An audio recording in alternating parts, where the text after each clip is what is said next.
आप देख रहे हैं यूट्यूब चैनल मैथ मतलब मस्ती। इस चैनल पर आज बिहार एसएससी के लिए इंटर लेवल का एक प्रैक्टिस सेट देखेंगे। यह प्रैक्टिस सेट जो है खान सर के मार्गदर्शन में तैयार किया गया है और आरबीडी द्वारा इसे जारी किया गया है और यह आज का सेट नंबर 16वां होगा। इस वीडियो को पहले तक सेट नंबर 1 से लेकर के 15 तक कंप्लीट किया चुका है। आप जा करके इसके प्लेलिस्ट में इसी चैनल पर और सारे सेट को कंप्लीट कर सकते हैं। तो इस वीडियो में हम लोग केवल जीके और जीएस वाले प्रश्न को देखेंगे और शेष प्रश्न जो होगा मैथ का और रीजनिंग का, उसके लिए अलग से वीडियो तैयार किया जा रहा है। तो आप उसे जा करके इस चैनल पर और इसके प्ले लिस्ट में मैथ वाले पोर्शन को भी तैयार कर सकते हैं, क्योंकि इसमें मैथ और रीजनिंग को भी अलग से तैयार किया जा रहा है। तो आप उसको जा करके इसके प्ले लिस्ट में मैथ से भी जोड़ सकते हैं, या फिर इसी चैनल के डिस्क्रिप्शन बॉक्स में हम वहाँ पर मैथ का जो चैप्टर है उसका लिंक दे देंगे। आप वहाँ से उससे जुड़ सकते हैं, अपनी तैयारी को आगे बढ़ा सकते हैं। तो चलिए आज शुरू करते हैं सेट नंबर 16वां का क्वेश्चन नंबर 1। और इस वीडियो को शुरू करने से पहले अगर आप इस चैनल पर नए हैं तो इस चैनल को सब्सक्राइब कर लीजिए, क्योंकि यह चैनल जो है लगातार इस पर बिहार एसएससी से रिलेटेड सेटों को तैयार करवाया जा रहा है और math, reasoning, GK, GS, current affairs सारे पोर्शन की तैयारी जो है लगातार इसमें एक साथ किया जा रहा है। तो आप इससे जुड़े रह करके और अपनी तैयारी को आगे बढ़ा सकते हैं और अपना एक सीट जो है इसमें पक्का कर सकते हैं। तो चलिए शुरू करते हैं। आज का पहला प्रश्न कह रहा है, कोई वस्तु अपनी विरामावस्था या गतिमान अवस्था में होने वाले परिवर्तन का विरोध करती है, उनकी यह स्वाभाविक प्रवृत्ति क्या कहलाती है? तो क्या कहलाती है? जड़त्व कहलाती है। क्या कहलाती है प्रवृत्ति? जड़त्व। तो ऑप्शन नंबर ए सही है, जड़त्व। अब 2 में आइए, लोदी वंश की नींव निम्नलिखित में से किसके द्वारा रखी गई थी? तो लोदी वंश की नींव किसने रखा था? बहलोल लोदी ने। लोदी वंश की नींव किसने रखा? बहलोल लोदी। तो ऑप्शन नंबर ए इसका सही है, बहलोल लोदी। क्वेश्चन नंबर 3 है, क्वेश्चन नंबर 2 में अगर देखा जाए कि बहलोल लोदी ने लोदी वंश का नींव कब रखा, तो 1451 ईस्वी में। कितना ईस्वी में? 1451 में। अब क्वेश्चन नंबर 3 में आइए, राज्यसभा से संबंधित संवैधानिक प्रावधानों के संदर्भ में कौन सा कथन सही है? तो कौन सा कथन सही है? तो इसमें सही ये है कि भारत का उपराष्ट्रपति राज्यसभा का पदेन अध्यक्ष होता है। ये क्या है? ये कथन इसमें सही है कि भारत का उपराष्ट्रपति जो है राज्यसभा का अध्यक्ष होता है। तो ऑप्शन नंबर बी इसका सही उत्तर है।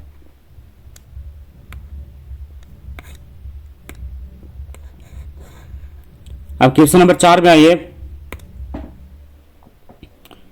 चौथा प्रश्न है, निम्नलिखित में से किस रासायनिक तत्व का परमाणु क्रमांक 10 है? तो परमाणु क्रमांक 10 किसका होता है? तो परमाणु क्रमांक 10 होता है किसका? नियोन का। किसका? नियोन का। आपको पता होगा कि नियोन क्या है? एक अकीर्य गैस है। तो नियोन का परमाणु क्रमांक कितना होता है? परमाणु संख्या 10 होता है। अब 5 में, संविधान 100वां संशोधन अधिनियम 2015 द्वारा भारत और इसके किस पड़ोसी देश की सीमा को संशोधित किया गया था? तो किसकी सीमा को संशोधित किया गया था? तो बांग्लादेश की सीमा को। किसकी सीमा को? बांग्लादेश। तो ऑप्शन नंबर सी सही है, बांग्लादेश। क्वेश्चन नंबर 6 है, बिनचुडो क्या नाम है? बिनचुडो ये नृत्य जो है किस राज्य से जुड़ा हुआ है? तो कहाँ जुड़ा हुआ है? जुड़ा हुआ गुजरात से। कहाँ से? गुजरात। नाम क्या है नृत्य का?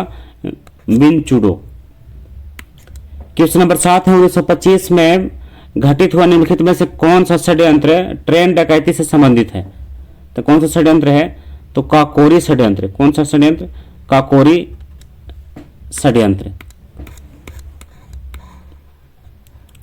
अब क्वेश्चन नंबर 8 में आइए, दीपा मलिक। तो दीपा मलिक क्या है? 2016 रियो पैरालंपिक्स में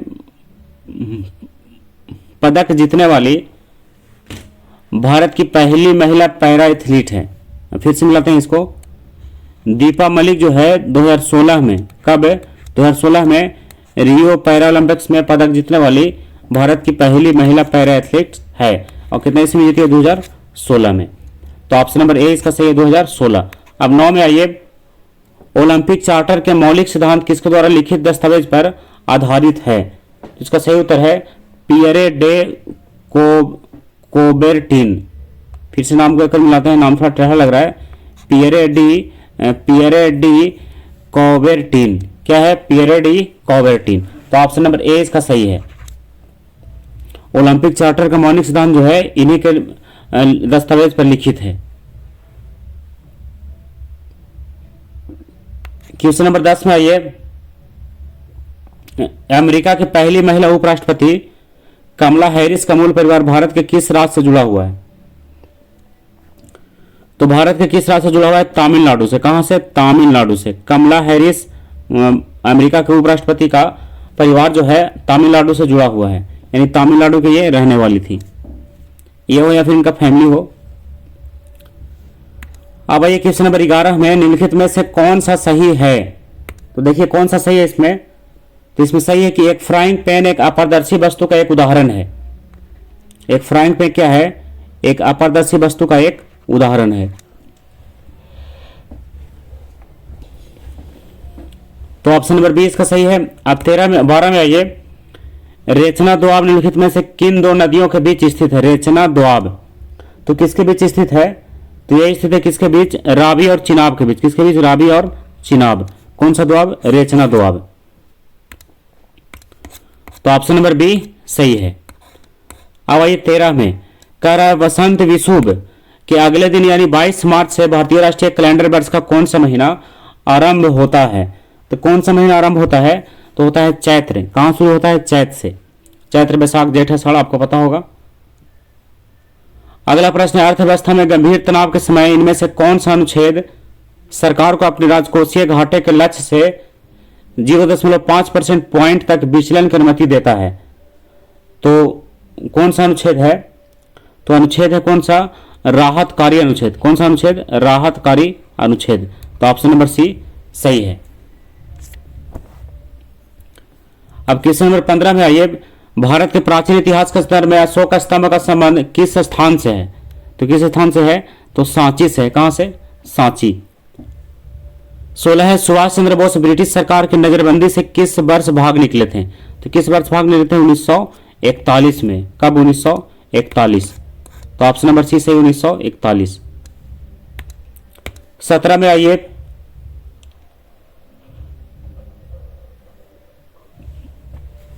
सत्रह कह रहा है कि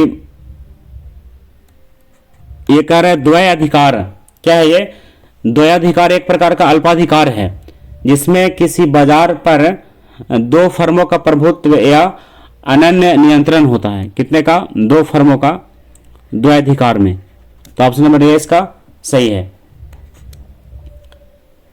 18 है, जब सरकार करों की कीमत, जब सरकार करों को कम करती है और सरकारी व्यय को बढ़ाती है तो इस प्रकार की राजकोषीय नीति क्या कहलाती है? तो इस प्रकार की राजकोषीय नीति को विस्तारवादी राजकोषीय नीति कहा जाता है। क्या कहा जाता है? विस्तारवादी राजकोषीय नीति। तो ऑप्शन नंबर ए सही है। अब क्वेश्चन नंबर आइए 19 में, देश की प्राचीन झीलों में से एक लेंडिया तालाब किस भारतीय शहर में है? तो लेंडिया तालाब जो है किस भारतीय शहर में है? तो यह भोपाल में। कहां है? भोपाल। तो ऑप्शन नंबर बी सही है, भोपाल, लेंडिया तालाब। अब 20 में आइए, 2011 की जनगणना के अनुसार भारत का सबसे कम जनसंख्या वाला राज्य कौन सा है? तो कौन सा है? सिक्किम है। कौन है? सिक्किम। सबसे कम जनसंख्या वाला राज्य सिक्किम, जिसकी जनसंख्या जो लगभग 6 करोड़ है। 6 करोड़ नहीं, 6 लाख। कितना है लगभग जनसंख्या? 6 लाख। पूरा अगर देखा जाए तो 6,10,577 है। कितना है? 6,10,577। तो ये क्या है? भारत में सबसे कम जनसंख्या वाला राज्य है। आपको पता होगा कि सबसे अधिक जनसंख्या वाला राज्य जो है यूपी है, जिसका जनसंख्या लगभग 19 करोड़ है। कितना है? लगभग 19 करोड़। और बिहार की जनसंख्या लगभग 10 करोड़। अब आइए क्वेश्चन नंबर 21 में धौलावीरा और लोथल की प्राचीन पहाड़ियां बस्तियां वर्तमान भारतीय राज्य कहाँ स्थित है? तो कहाँ? ये गुजरात में है। कहाँ? गुजरात। धौलावीरा और लोथल की प्राचीन पहाड़ियां। 22 मई वर्ष 2014 में भारत को आधिकारिक तौर पर निम्नलिखित में से किस बीमारी से मुक्त घोषित किया गया था? तो किस बीमारी से? तो पोलियो से। किससे? पोलियो से मुक्त घोषित कर दिया गया है। कब? 2014 में। क्वेश्चन नंबर 23 है, धमनियां छोटी रक्त वाहिकाओं में विभाजित हो जाती है।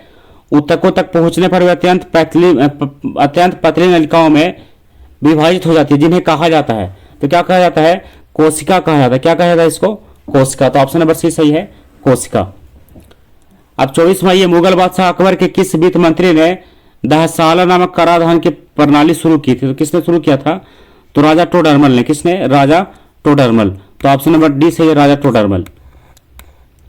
अब 25 में ये दुर्योधन सिंह नेगी निम्नलिखित में से किस खेल से जुड़े हुए हैं? तो किस खेल से जुड़े हुए हैं? तो मुक्केबाजी से। किससे? मुक्केबाजी। तो ऑप्शन नंबर डी सही है, मुक्केबाजी। 26 है, किस संविधान संशोधन के द्वारा रियासतों के पूर्व शासकों की उपाधियों और विशेषाधिकारों को समाप्त कर दिया गया? तो किसके द्वारा? तो 26वें संशोधन द्वारा। किसके द्वारा? 26वें संविधान संशोधन द्वारा जो रियासतों का जो उपाधि था, विशेषाधिकार था, सब क्या किया गया? खत्म कर दिया गया। यानी पहले के जो राजा महाराजा बच रहे थे उन सारे अधिकारों को क्या किया गया? समाप्त कर दिया गया। 27 है, किस महान यात्री ने the great Tang dynasty record on the western reason नामक पुस्तक लिखा है? तो यह किसने लिखा है? तो लिखा है ह्वेन-त्सांग ने। किसने? ह्वेन-त्सांग। नाम है पुस्तक का क्या? The great Tang dynasty record on the western region, Hiuen Tsang. 28 में निम्नलिखित में से कौन सा स्मारक उत्तर प्रदेश में स्थित नहीं है? तो कौन नहीं है? जहांगीर का मकबरा जो है उत्तर प्रदेश में स्थित नहीं है। जहांगीर का मकबरा। जहांगीर का मकबरा जो है ये कहाँ है? पाकिस्तान के लाहौर में है। कहाँ है? पाकिस्तान के लाहौर। तो यहां पर ये नहीं है, में सही होगा। 29 में ये द अल्केमिस्ट पुस्तक किसने लिखा है? द अल्केमिस्ट, इसके लेखक कौन है? पाउलो कोयले। क्यों है? पाउलो कोयले। पुस्तक का नाम क्या है? द अल्केमिस्ट, पाउलो कोयले। तो ऑप्शन नंबर बी सही है। 30 में ये लोथल स्थल पर हड़प्पा सभ्यता के अवशेषों की खोज किसने किया? तो किसने किया था? तो ये किया था एस.आर. राव ने। किसने? एस.आर. राव। तो ऑप्शन नंबर सी सही, एस.आर. राव। लोथल स्थल पर हड़प्पा सभ्यता के अवशेष। 31 है, गूगल द्वारा निर्मित कंप्यूटर को संगणना करने में कितना समय लगता है, जो कि उसे क्वांटम सर्वोच्चता तक पहुंचाने वाला सबसे तेज कंप्यूटर बनाता है? तो कितना समय लगता है? तो 200 सेकेंड। कितना समय? 200 सेकेंड। तो ऑप्शन नंबर ए सही है, 200 सेकेंड। 32 में ये 32 का प्रश्न है, खाली जगह दे रहा है। तो इसमें क्या होगा? अपमूल्यन टूट फूट के लिए एक वार्षिक भत्ता है। अपमूल्यन क्या है? ऑप्शन नंबर डी का टूट फूट के लिए एक वार्षिक भत्ता है, यानी मूल्यह्रास। 33 है, रेपसीड मस्टर्ड का राष्ट्रीय अनुसंधान केंद्र भारत के निम्नलिखित में से किस राज्य में स्थित है? तो कहाँ है? यह राजस्थान में। कहाँ है? राजस्थान। रेपसीड मस्टर्ड का राष्ट्रीय अनुसंधान केंद्र कहाँ है? राजस्थान में। क्वेश्चन नंबर 34 निम्नलिखित में से कौन सी सिक्किम राज्य की पारंपरिक नृत्य शैली है? तो कौन सी है? तो चुटकी। ये क्या है? सिक्किम राज्य की पारंपरिक नृत्य शैली है, नाम क्या है? चुटकी। 35 है, भारत में राष्ट्रीय उपभोक्ता दिवस कब मनाया जाता है? तो भारत में राष्ट्रीय उपभोक्ता दिवस 24 दिसंबर को मनाया जाता है। कब मनाया था? 24 दिसंबर, जो कल ही था। 24 दिसंबर राष्ट्रीय उपभोक्ता दिवस। 35 कह रहा है कि प्रवर, मंजीरा और मनेर नदियां जो है खाली जगह दे रहा है। तो इसमें क्या होगा कि गोदावरी नदी की दाहिनी सहायक नदियां हैं। क्या है ये? प्रवर, मंजीरा और मनेर जो है गोदावरी नदी की दाहिनी सहायक नदियां हैं। तो ऑप्शन नंबर डी सही होगा, यहां पर डी लिखाएगा। 37 में ये कह रहा है कि किस वर्ष नेपाल ने राजतंत्र को समाप्त कर दिया और लोकतांत्रिक गणराज्य का स्थापना किया? तो कब किया? तो 2008 में। कब किया है? 2008 में राजतंत्र को समाप्त करके लोकतंत्र का स्थापना किया है। क्वेश्चन नंबर 38 है, सीता वॉरियर ऑफ मिथिला पुस्तक के लेखक कौन है? सीता वॉरियर ऑफ मिथिला, इस पुस्तक के लेखक कौन है? इसके लेखक है अमीश त्रिपाठी। कौन है? अमीश त्रिपाठी। तो ऑप्शन नंबर सी सही, अमीश त्रिपाठी। 39 में यह कह रहा है, निम्नलिखित में से कौन खेलो इंडिया यूथ गेम्स 2020 में सबसे तेज एथलीट बन गया? तो कौन बन गया सबसे तेज एथलीट? तो एनसी सोजन। क्या नाम है? एनसी सोजन। तो ऑप्शन नंबर सी सही है, एनसी सोजन। 40वां ये कह रहा है स्टैच्यू ऑफ यूनिटी कहाँ है? तो स्टैच्यू ऑफ यूनिटी जो है केवड़िया में है। कहाँ है? Kevadia. Statue of unity Kevadia. ये सरदार पटेल की मूर्ति है और कहाँ स्थापित किया गया? केवड़िया में। तो ऑप्शन नंबर सही है इसका, तो गुजरात के केवड़िया में है। तो ऑप्शन नंबर सही है इसका डी, केवड़िया। 41वां ये 41 में कह रहा है कि प्रसिद्ध खेल हस्तियों के संदर्भ में कौन डच है? तो कौन डच है? तो ऑप्शन नंबर इसका सही है कौन? Johann Krupp. ये क्या है? डच है, जोहान क्रूप। 42वां ये विदेश मंत्री एस जयशंकर ने किस शहर में वाराणसी की तुलसी घाट बहाली परियोजना का शुभारंभ किया है? तो किस शहर में किया है? युगांडा में। कहाँ किया है? युगांडा। तो ऑप्शन नंबर ए सही है, युगांडा। 43वां ये विश्व शतरंज आर्मगेडन एशिया और ओशिनिया इवेंट का खिताब किसने जीता? तो खिताब जो है जीता है किसने? डी गुकेश ने। किसने? डी गुकेश। तो ऑप्शन नंबर डी सही है, डी गुकेश। 44 है अप्रैल 2023 में मोदी ने राजस्थान में जयपुर रेलवे स्टेशन और कौन सा स्टेशन की बात कर रहा है? तो दिल्ली कैंट रेलवे स्टेशन के बीच वंदे भारत एक्सप्रेस को हरी झंडी दिखाई है। कब? अप्रैल 2023 में। राजस्थान में जयपुर रेलवे स्टेशन और दिल्ली कैंट रेलवे स्टेशन को हरी झंडी दिखाया किसने? प्रधानमंत्री मोदी ने। 45 है केंद्रीय गृह मंत्री अमित शाह ने हनुमान जयंती के अवसर पर सारंगपुर मंदिर में भगवान हनुमान की 54 फीट ऊंची प्रतिमा का अनावरण किया। तो सारंगपुर मंदिर किस राज्य में स्थित है? कहाँ है ये? तो यह है कहाँ? गुजरात में। कहाँ है? गुजरात। तो ऑप्शन नंबर बी सही है इसका, गुजरात। अब 46 में जलियांवाला बाग हत्याकांड हर साल 13 अप्रैल को मनाया जाता है। भारतीय इतिहास में यह महत्वपूर्ण मोड़ है के रूप में देखी जाने वाली इस दुखद घटना को कितने वर्ष बीत चुके हैं? तो आप जोड़ सकते हो 1919 से कितना वर्ष हो चुका है? तो कितना वर्ष हो गया है? 104 वर्ष। कितना वर्ष? 104 वर्ष। अब 47 में यह कह रहा है कि किस नंबर 47 का? कजाकिस्तान के अस्ताना में आयोजित एशियाई कुश्ती चैंपियनशिप 2023 में महिलाओं के 68 किलोग्राम वर्ग में रजत पदक किसने जीता था? किसने जीता था?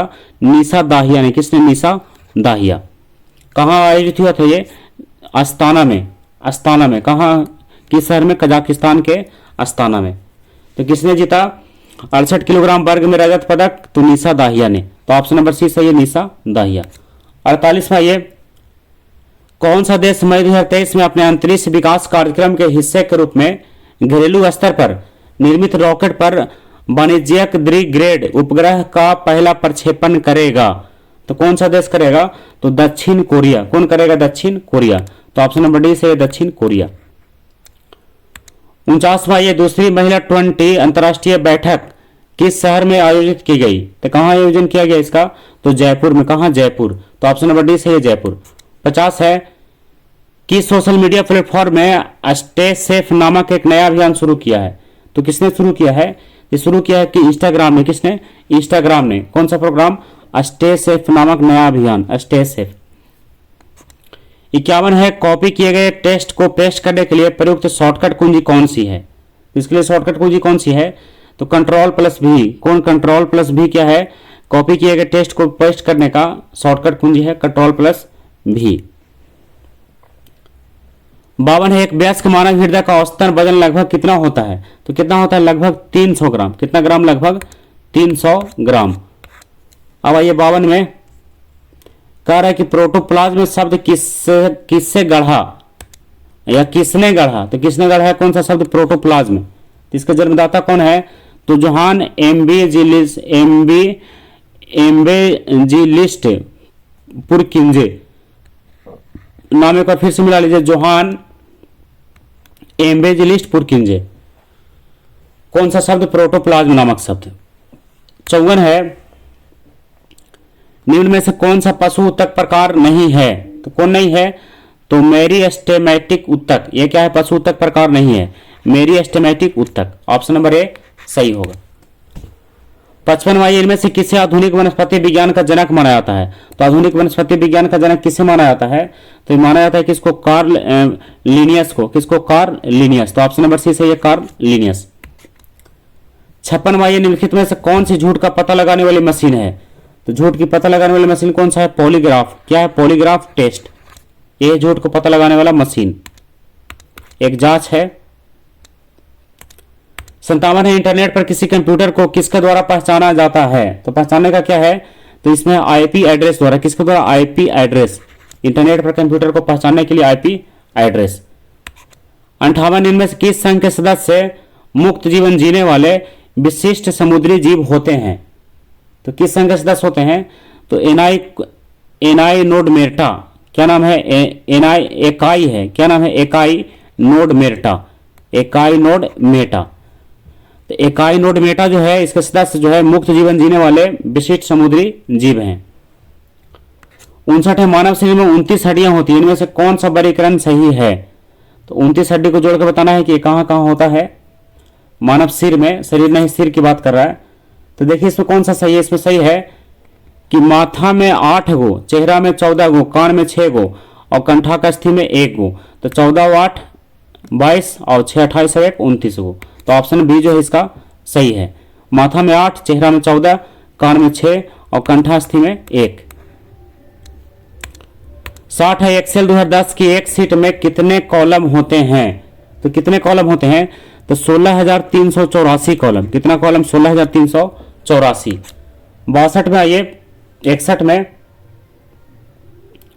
इनमें से कौन सी कंप्यूटर सिस्टम की मेमोरी की सबसे बड़ी इकाई है? तो कौन सी सबसे बड़ी इकाई है? तो योगाबाइट। क्या नाम है उसका? योगाबाइट। तो एक योगाबाइट जो है 1024 जेटाबाइट के बराबर है, मतलब बहुत बड़ा ये हो गया। एक योगाबाइट बराबर 1024 जेगाबाइट।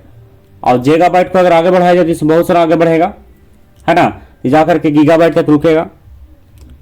62 में, ये वायु कोष का क्या कार्य होता है? तो वायु कोष का कार्य जो है होता है कि गैसों के आदान प्रदान वाले स्थान पर एक सतह प्रदान करना। ये क्या है? वायु कोष का कार्य है। तो ऑप्शन नंबर इसका सही है डी। 63 में, ये 63 में कह रहा है खाली स्थान दिया हुआ है, तो इसमें क्या होगा? इसमें होगा मंडी ट्रेडर्स। क्या होगा इसमें? मंडी ट्रेडर्स स्थित आधारित F2S ट्रेडिंग प्लेटफॉर्म है जो भारतीय किसानों को बिचौलियों के बिना अपनी उपज सीधे उपभोक्ता को बेचने में मदद करता है। तो क्या है ये? मंडी ट्रेडर्स है। क्या है ये? मंडी ट्रेडर्स एक प्लेटफॉर्म है जिसमें क्या है कि कोई किसान जो है बिना बिचौलियों से मिले हुए अपना जो उत्पादन है उसको बेच सकता है। 64 में आइए, अक्टूबर 2018 में भारतीय वैज्ञानिकों ने किसानों के लिए विषैले कीटनाशकों से बचाव करने हेतु खाली स्थान में कह रहा है तो पॉलीओक्जाइम। क्या नाम है? पॉलीओक्जाइम नामक जेल विकसित किया था। कौन सा एंजाइम? पॉलीओक्जाइम नामक जेल। तो ऑप्शन नंबर सही है इसका सी। 65 है, खाली जगह फिर से दे रहा है, तो टाइगर लिली क्या है? मांसाहारी पौधा नहीं है। टाइगर लिली क्या है? एक मांसाहारी पौधा नहीं है। बाकी कॉर्कस्क्रू, संड्यू और मंकी पक्ष सब क्या है? मांसाहारी पौधा, लेकिन टाइगर लिली एक मांसाहारी पौधा नहीं है। तो ऑप्शन नंबर सी इसका सही उत्तर होगा। अब 65 में आइए, 65 में कह रहा है, 65 तो हो गया। 66 में, जब प्रकाश प्रिज्म से गुजरता है तो कौन सा रंग सबसे कम विकसित होता है? तो सबसे कम विचलित होने वाला रंग कौन सा है? लाल है। कौन है? लाल। और सबसे अधिक वाला कौन सा है? बैगनी। ध्यान रखिएगा, लेकिन यहां पर आंसर क्या होगा? सी होगा, लाल। अगला है, कंप्यूटर के संदर्भ में एक स्पाइडर क्या है? तो कंप्यूटर के संबंध में एक स्पाइडर जो है एक प्रोग्राम जो वेबसाइटों का कैटलॉग तैयार करता है। क्या है? स्पाइडर एक प्रोग्राम है जो वेबसाइटों का कैटलॉग तैयार करता है, वही क्या है? स्पाइडर कहलाता है। 68 में आइए, निम्नलिखित में से किस पादप समूह में फल के अंदर बीज मौजूद होता है? किसमें होता है? आवृत बीजी में। किसमें? आवृत बीजी में फल के अंदर जो है बीज मौजूद होता है। 69 हेनरी बैकरेल निम्नलिखित में से किसकी खोज किया था? हेनरी बैकरेल ने। तो हेनरी बैकरेल ने किसका खोज किया है? रेडियोधर्मिता का। किसका है? रेडियोधर्मिता, हेनरी बैकरेल। तो ऑप्शन नंबर बी सही है, हेनरी बैकरेल, रेडियोधर्मिता। 70 में ये कह रहा है आप पूर्व में खोले गए प्रोग्राम पर जाने के लिए निम्नलिखित में से किस से कीबोर्ड शॉर्टकट का उपयोग करेंगे? तो किस को कीबोर्ड शॉर्टकट का उपयोग करेंगे? तो ALT plus shift plus tab, यानी अल्टरनेट और शिफ्ट और टैब, इसको प्रयोग करके आप क्या कर सकते हैं? पीछे जा सकते हैं। 71 IPL 2020 में सर्वाधिक विकेट लेने के लिए पर्पल कैप किसने जीता था? तो ये किसने जीता था? तो जीता था किसने? कागिसो रबाडा ने। किसने? कागिसो रबाडा ने। कब जीता था? 2020 में। 71 है, अंतिम पृथ्वी शिखर सम्मेलन कहाँ आयोजित किया गया था? तो कहाँ हुआ था अंतिम में आयोजित? तो रियो डी जेनेरो ने, कहाँ हुआ था? रियो डी जेनेरियो में, रियो डी जेनेरियो। तो ऑप्शन नंबर सही इसका बी, रियो डी जेनेरियो। तो ऑप्शन नंबर सही हो गया बी। 73 निम्नलिखित में से कौन सी क्रांतिकारी पत्रिका विदेश में प्रकाशित नहीं हुई थी? तो कौन प्रकाशित नहीं हुआ था? तो युगांतर। ये क्या है? विदेश में प्रकाशित नहीं हुआ था। ये बांग्ला भाषा में था। किस भाषा में? बांग्ला भाषा में। और इसको विदेश में प्रकाशित नहीं किया गया था। तो 73 का हो गया ऑप्शन नंबर बी। तो कलकत्ता में ही चलता था। अब आइए 74 में,